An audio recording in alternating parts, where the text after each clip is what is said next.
ketua kalau memang ada pemuda. Bukan yang mengatakan karya sedikit yang pemuda yang mengatakan ini karya saya.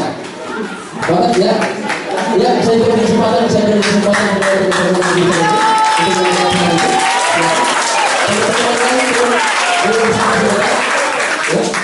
terima kasih. Teman-teman sebenarnya saya memperhatikan. Lagi-lagi di awal saya menanggapi pertanyaan dari saudara dari bicara. Ya, pertanyaan saudara bahwasanya itu mungkin pemuda yang sudah memiliki pencerahan intelektual. Oke, tapi problemnya bagaimana dengan pemuda yang sekarang? Iya kan? Ingat teman-teman bahwasanya sekarang di setiap Bohoi ada namanya organisasi kepemudaan. Apakah itu berfungsi untuk mengatur dan mengatur pemudaan yang ada? Kan begitu. Persoalan kemudian teman-teman yang harus dipecahkan, jangan lagi kenangan lalu, buanglah kenangan lalu. Sekarang bagaimana berpikir untuk pakai esok teman-teman? Intinya instrumen intelektual, bagaimana pencerahan intelektual itu yang sekarang dibangun. Teman-teman, pemuda sekarang tidak lepas kemana? Pemuda sekarang tidak lagi progresif, pemuda sekarang tidak lagi nasionalis, dan pemuda sekarang tidak lagi agamis. Saya tidak berpandang kepada agama apa, kita tidak bicara masalah agamis, semuanya itu pasti satu, tujuannya sama. Persoalan kemudian, sekarang pemuda telah mengalami pergeseran moral. Iya kan, jadi makanya moral tidak lagi bermoral. Teman-teman kemudian menanggapi dari pertanyaan dan juga statement daripada kelompok PAI, kelompok jurusan agama, bahwasanya coba teman-teman mengamati, teman-teman mencerna, ini ada dua persepsi yang muncul. Iya kan, ada dua persepsi yang muncul antara si A dan si B, ini berbeda. Kan itu. Kemudian saya kutip dari pembicaraan daripada kelompok terdahulu, bahwasanya pemuda sekarang ingat bahwasanya pahlawan pernah memberikan amanat bahwasanya sekarang pemuda itu harus melanjutkan apa yang telah diwarisi, kan gitu. Lagi-lagi teman, saya tidak sepakat lagi dengan saudara yang sana, bahwasanya bicara lagi-lagi apa yang dibuat sama pemuda. Ingat teman-teman, ketika bicara masalah mengisi pembangunan, minimalnya sebelum anak tanggal 10 ada anak tanggal 1. Kenapa saya katakan demikian? Sebelum pemuda itu berkarya dan memberikan kontribusi kemudian sumbangsi kepada rakyat itu, minimalnya harus memiliki kesadaran teman-teman. Itu sebabnya daripada bagaimana itu. Teman-teman berpikir bahwasanya kalau teman-teman mau bahwasanya pemuda Indonesia itu harus pemuda yang cerdas, pemuda yang memang dari kecerdasan emosional, spiritual dan intelektual, itu oke, itu perfect, I like it. Tapi persoalan kemudian teman-teman, ternyata itu adalah salah pemahaman. Kenapa salah pemahaman? Tadi berawal daripada apakah semua dari kita harus jadi polisi, harus jadi tentara untuk berikan kontribusi tertentu kepada negara? Pertanyaan teman-teman, pasti semuanya sudah minum kelapa, ya kelapa, pasti kan? Pasti. Apakah teman-teman pernah menanam kelapa? Tidak, itu kesadarannya. Coba timbulkan kesadaran itu.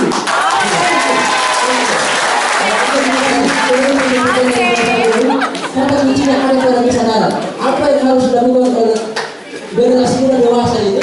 Ya berangkat dari kesadaran. Sadar dulu baru berpindah. Bagaimana teman? Ya dari pasti saudara saya diberi kesempatan. Kembali bersama saya Anasi Tersebut. Di sini saya sedikit setuju dengan pendapat dari saudara yang bisnis pertama, bahwa jangan kita terlalu terpaku sama sejarah. Memang ada kata jas merah, jangan sekali-sekali melupakan sejarah, tapi life must go on. Hidup itu harus berlanjut. Tidak hanya berpikir tentang masa lalu gitu.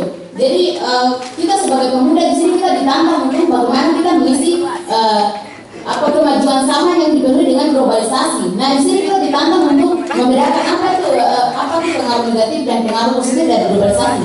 Pemuda sekarang kami katakan mengalami kemunduran karena selalu berpikir tentang hedonisme, terlalu westernisasi, itu semua penyebab dari globalisasi. Nah di sini kita harus bisa memilah sejarah yang dahulu, kita bisa memilah sejarah yang baik untuk kita gunakan sekarang dan yang jadi kita tinggalkan. Jadi kita jangan hanya terpaku kepada sejarah-sejarah dahulu. Kita itu harus berlanjut, hidup itu berlanjut, tidak hanya berhenti sampai di sini. Iya kan? Jadi saya setuju dengan dengan saudara bahwa jangan kita terlalu terpaku dengan ini. Salah. Jadi di sini yang harus dilakukan untuk pemuda dewasa ini adalah meningkatkan nasionalisme, itu saja. Karena sekarang kita melihat bahwa westernisasi itu sudah terlalu banyak di sini, terlalu membaur. Jadi kita tidak terfokus lagi kepada apa yang harus kita berikan kepada daerah ini. Distribusi apa yang harus kita berikan.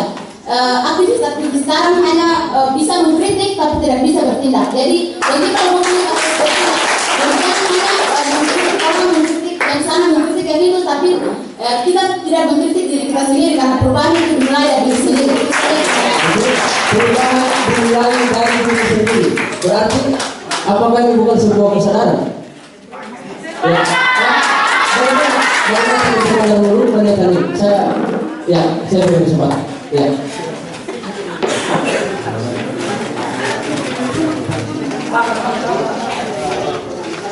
Perkenalkan nama saya Abah Salatau.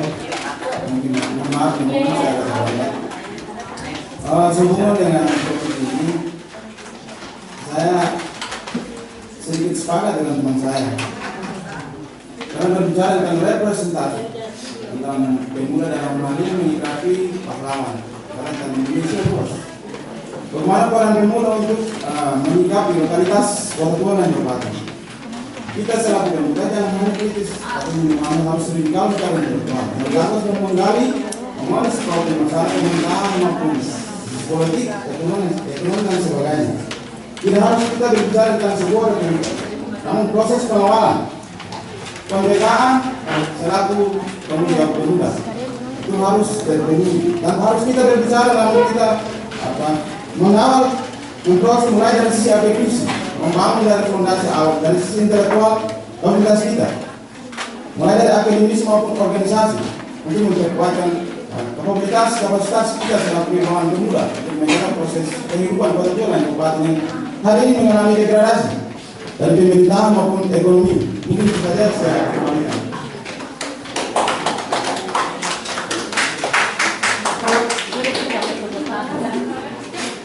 Ya, mungkin saya ditambahkan sedikit apa yang harus dilakukan? Apa yang harus dilakukan pemuda dewasa itu?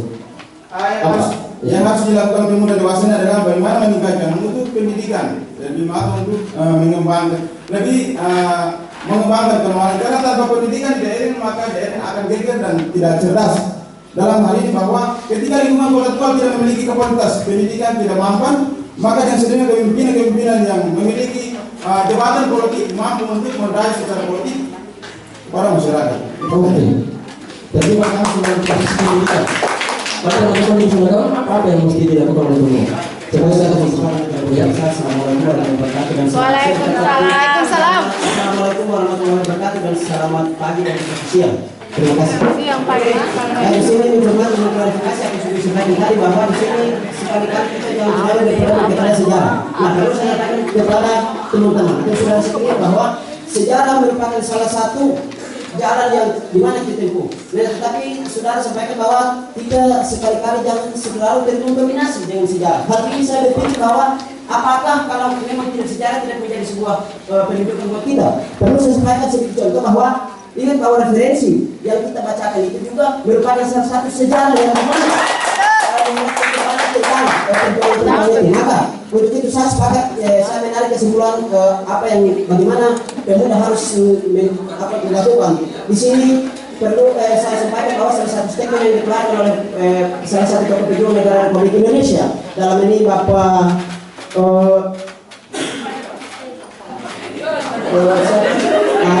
di situ beliau mengatakan bahwa kalau mau menang harus kuat, kalau mau kuat harus bersatu, kalau mau bersatu wujudkan tali silaturahmi. Tapi sekarang yang bisa dipertanyakan gimana generasi muda sekarang yang bisa punya komitmen seperti itu? Bukan ya, jadi pada intinya saya sampaikan bahwa bagaimana kita mau perubahan suatu negara atau suatu daerah, kita harus punya komitmen. Kalau memang kita punya intelektual, tetapi kalau tidak punya komitmen, maka mustahil kalau kita menunjukkan suatu negara yang berkomitmen. Apa yang harus dilakukan oleh pemuda sebagai kata kunci? Ya, kesempatan yang kalinya di sini kami dari jurusan hukum hanya ingin mengatakan dari seluruh pembahasan ini kami mencermati bahwa hal yang paling awal dilakukan oleh pemuda saat ini adalah bagaimana membangkitkan saudara pemuda. Pemuda ingin berbicara mengenai bagaimana kreativitasnya, bagaimana kritisnya, tapi kalau tidak sampai bagaimana dia membuat. Bagaimana maka dari sini kami melakukan sebuah solusi bahwa pemuda harus sadar. Itu yang paling dahulu. Apabila pemuda sadar, maka pemuda akan mempelajari ilmunya. Kata kuncinya pemuda harus sadar. Nah, kalau kesadaran dia merupakan bentuk dari misi pembangunan. Saya terakhir mungkin dari teman-teman di Mutiara, apa yang harus dilakukan oleh pemuda? Saya berpikir seperti apa yang telah kami sampaikan, bahwa kita jangan terlalu terkonversikan. Kita boleh menghargai sejarah, tetapi sejarah hanya bisa jadi peluang untuk membangkitkan semangat pemuda yang lebih ideal. Karena perkembangan pemuda zaman sekarang tidak ada yang ideal. Semua kritik pemerintah, tetapi tidak ada solusi, tidak pernah mencari solusi. Orang boleh mengkritik, tetapi tidak memberikan solusi. Itu bukan pemuda saya. Pemuda harus berani menentang dan memperjuangkan sesuatu yang menurut dia itu benar. Terima kasih. Pemuda harus berani. Oke, sebentar, di waktunya saya berikan kesempatan. Saya berikan kesempatan teman-teman peserta dialog menarik apa yang disampaikan. Tapi waktunya, kita dibatasi oleh waktu. Oleh itu, saya berikan kesempatan kepada bapak-bapak depan sebagai panelis untuk menyampaikan apa yang telah kita bahas dalam dialog kita. Ya, kepada Pak yang pertama, saya perkenalkan Bapak Zaid Pemudes. Ya, coba. Mohon maaf, pengertian Dalam program kita nasional, pemuda adalah pegawai perjuangan dan pemuda hari ini pemimpin hari esok. Untuk itu, sebagai orang tua ya, kami mau berpesan kepada saudara-saudara, mau jadi pemuda harus mempersiapkan diri jadi pemimpin. Mempersiapkan diri jadi pemimpin itu berarti bahwa satu, menjauhkan diri dari hal-hal yang terlarang, narkoba, perkelahian dan lain-lain. Tentunya saudara-saudara kita akan apa yang kita bicarakan hari ini adalah dalam rangka menjawab apa yang telah diamanatkan dalam pembukaan UUD 45. Di sana telah menyebutkan cerdaskanlah bangsaku, lindungilah rakyatku, dan sejahterakanlah negeriku serta ikut melaksanakan ketertiban dunia. Atas dasar itu, maka kata kunci adalah kata orang bijak, ya, mulailah dari diri kita, ibda binafsi, untuk merubah sebuah perjuangan. Dan saya menyatakan kesuksesan itu adalah milik semua orang tanpa membedakan dia berasal dari mana. Itu kata Wali Kota Surabaya Ibu Tri Risma Maharini, menyatakan kesuksesan pemuda adalah milik semua orang. Apa itu dia dari K, apa itu dia dari Tual, Maluku Tenggara dan lain-lain. Karena Tuhan itu Maha Adil. Saya kira ini beberapa hal yang ingin saya sampaikan, dan saudara-saudara tidak perlu berkecil hati. Kita mahasiswa pemuda-pemuda yang ada di penghujung Indonesia Timur yang tidak mendukung dengan sarana dan prasarana yang baik, tapi itu tidak jadi soal, tidak menjadi persoalan sejauh mana engkau akan jatuh bangun. Tetapi yang terpenting adalah seberapa cepat engkau akan bangkit untuk bisa mensejarahkan diri dengan pemuda-pemuda baik itu di Indonesia Barat, Indonesia Tengah maupun Indonesia Timur. Saya kira itu dari saya kembalikan ke moderator. Baik. Saya juga memberikan kepada Bapak Bahar Kurubun, seorang yang sangat berpengalaman pada tataran Kota Tual dan Kabupaten Maluku Tenggara. Ya, silakan Bapak, 2 menit. Warahmatullahi wabarakatuh. Mahasiswa, saya sangat mengajukan jempol karena forum ini media untuk kita berkomunikasi. Anda punya pengalaman dan punya mindset yang cukup bagus. Terus dengar dulu apa diperdebatkan tadi. Ingat, ada satu buku yang berjudul Don't You Say Yes When You Say No.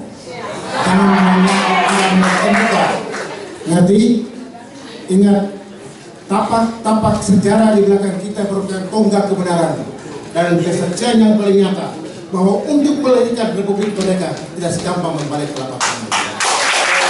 Hanya perkara yang mengalir tuan-tuan yang masyarakat banyak anak terlantar tinggal orang tua. Jadi untuk pundak seperti Indonesia Merdeka.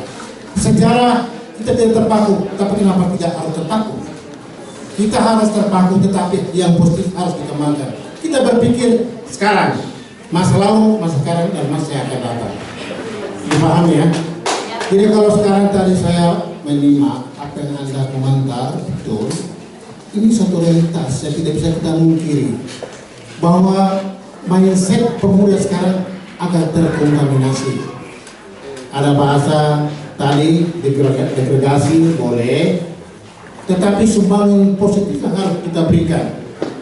Ialah apa sebenarnya bagi pemuda? Pemuda jangan berpikir pemuda di Republik, pemuda di Kota Tual, Kabupaten Maluku Tenggara. What do you do? Apa yang kamu buat?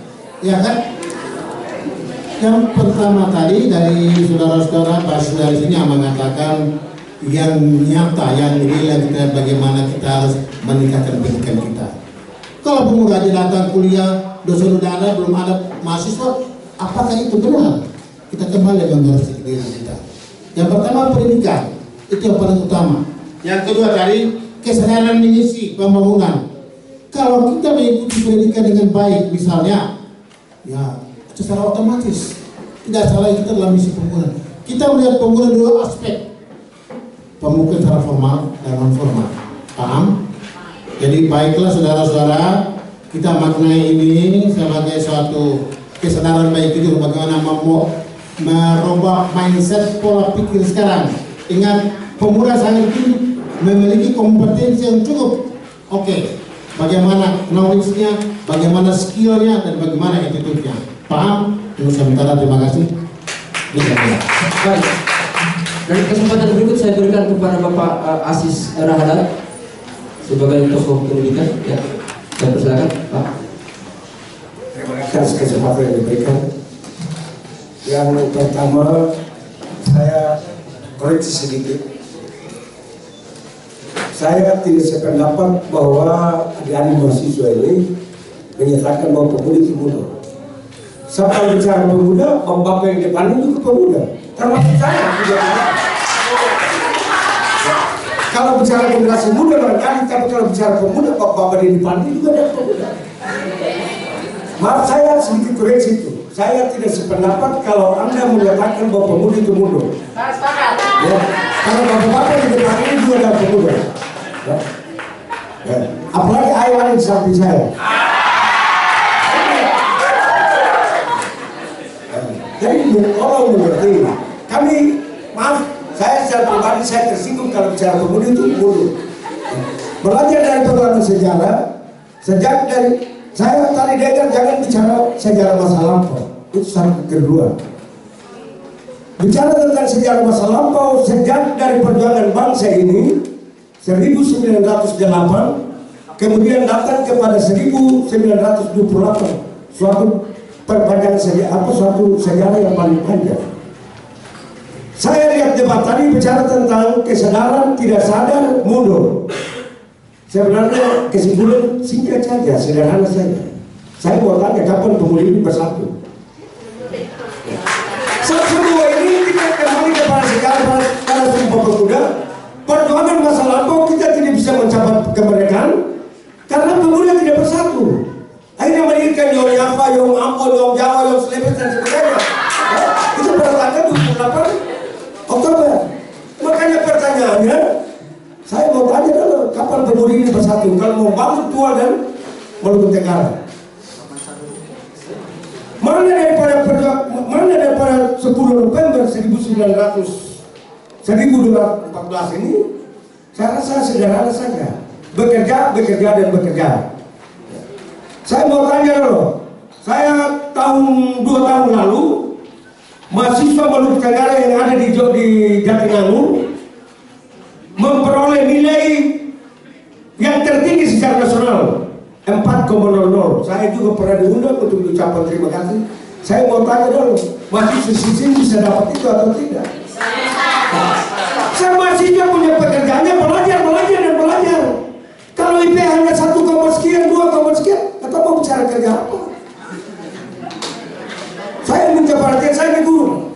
Adik-adik saya ini guru. Makanya saya minta perhatian para mahasiswa. Jangan hanya kita ngomong, tapi implementasi apa yang harus kita buat kepada bangsa, khususnya Kota Tua dan Maluku Tenggara ini. Suatu waktu kan pemerintah ucapkan terima kasih. Singkat selama IP 4,00, Mutiara 4,00. Kenapa tidak bisa seperti itu? Kita hanya debat untuk kepentingan umum. Tetapi pribadi kita, ya saya setuju dengan apa yang disampaikan oleh Pak Zinsan. Pemuda hari ini dan pemimpin depan. Dan bagaimana menyiapkan diri sebagai seorang pemimpin. Lihat di mana-mana baru hari Sabtu saja ada tawuran di sana, lempar kiri kanan di sana kemana. Kata mau bicara apa? Saya minta yang kita dengar adalah apa penangkapan para pejabat, penangkapan para pemuda karena masalah narkoba. Apa yang kita harus buat? Saya kembalikan kepada para pemuda. Ya, bekerja yang benar. Terima kasih. Baik, terima kasih teman-teman peserta dan audiens juga bapak-bapak sekalian. Kita dibatasi oleh waktu. Sangat menarik apa yang dikembangkan tadi kesimpulannya pada kita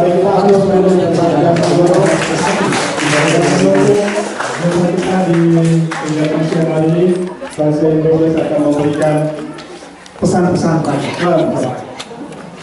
Baik, terima kasih Bu Bapak sekalian, khususnya Bapak Anggoro sebagai narasumber dalam acara kuliah umum. Saya sebagai Ketua Sekolah Tinggi Ilmu Tarbiyah dalam penyelenggaraan acara ini sangat menyatakan apresiasi yang sungguh, dan pertemuan hari ini sangat bermakna sekali bagi kita semua dalam rangka memperkaya pengetahuan kita, dan kami berharap pertemuan ini oleh LPP RRI Tual kiranya bukan akan berakhir, tetapi nanti kita akan lanjutkan pada acara dan kegiatan-kegiatan yang akan datang, karena ini sangat positif. Dan kepada saudara-saudara mahasiswa, kiranya apa yang disampaikan oleh narasumber maupun pembicara-pembicara yang lain hendaknya itu dijadikan sebagai bekal, karena hari ini bukan untuk hari ini, tapi hari ini adalah untuk hari esok. Saya kira itu saja yang dapat saya sampaikan, dan sekali lagi Sivitas Akademika Tirta Selamatua mengucapkan terima kasih atas kunjungan Pak Anggoro dalam pesta sebagai anggota Dewan Pengawas RRI ke Tirta Selamatua, dengan harapan kunjungan ini bukan merupakan kunjungan terakhir, tetapi kita akan bertemu kembali dalam suasana yang akan datang. Dan kepada Ekuba juga ya terima kasih Pak Rada, dan khususnya RRI Tual sekali di udara tetap di udara. Demikian dapat kami sampaikan, kurang lebih kami mohon maaf. Jika pedang melukai tubuh masih ada harapan sembuh, tapi jika lidah melukai hati kepada Allah hendak dicari. Terima kasih. Baik, terima kasih atas kata dari Ketua STIM ya, Pak Zain Dumles. Mudah-mudahan apa yang disampaikan tidak hanya berakhir hari ini, tapi RRI tetap ada di lubuk Anda setiap hari. Kalau tuning di frekuensi RRI ya. Sebelum saya akhiri, saya perlu kasih semangat dulu, karena saya lihat sudah tidak semangat. Ya, saya punya iya-iya. Jawabannya bisa, pasti bisa, dan luar biasa. Saya dari yang mahasiswa, bisa, pasti bisa, luar biasa. Setuju ya? Mahasiswa? Bisa. Mahasiswa? Pasti bisa. Mahasiswa? Itu ada iya-iya yang mungkin membuka kita sebagai pemuda ya. Baik, sebelumnya saya akhiri kegiatan kita di siang hari, dan saya kembali serahkan ke rekan Tinor. Ya, terima kasih. Untuk Ryan dan sahabat kreatif demikian sajian kami sejak pengurus Waktu Indonesia Timur debat mahasiswa dalam peringatan pahlawan 10 November 2014. Dilanjutkan dengan kuliah umum disampaikan Dewan Pengawas LPP RRI Bapak Tias Anggoro. Sekali lagi kami mengucapkan terima kasih kepada Ketua Yayasan As-Salama Bapak Lara Garantan. Terima kasih sebesarnya bersama seluruh staf dan pengelola, dengan Ketua Bapak Ahazin Rumles SHM SI. Terima kasih juga bersama Puket 3 dan seluruh staf dosen maupun bagian akademik. Tentunya generasi muda yang bergabung dalam mahasiswa Sekolah Tinggi Ilmu Tarbiyah As-Salama dan jurusan umumnya. Terima kasih kepada para peserta debat mahasiswa yang selain dari kedua institusi tersebut juga dari STIS Mutiara dan dari Universitas Fakultas Hukum Universitas Darul Ulum Jombang Jawa Timur cabang Suara. Katias, terima kasih. Ayah, terima kasih. Bapak Haji, terima kasih. Dengan penanggung jawab Bapak MPP RRI Tual, produser Komha Kowe Esos, produser siaran Paulus Ayah SPT, produser teknik Dedi Mario Konsul SPT, pengarah acara Titik Haryani, pengarah lapangan Ibnu Rahareng, pengarah studio Effendi Tawakal, moderator Dodi Husain, unit manager Adrian Suhametan, asisten unit manager Juliana Tahokodi, teknisi Petwell Simon Junto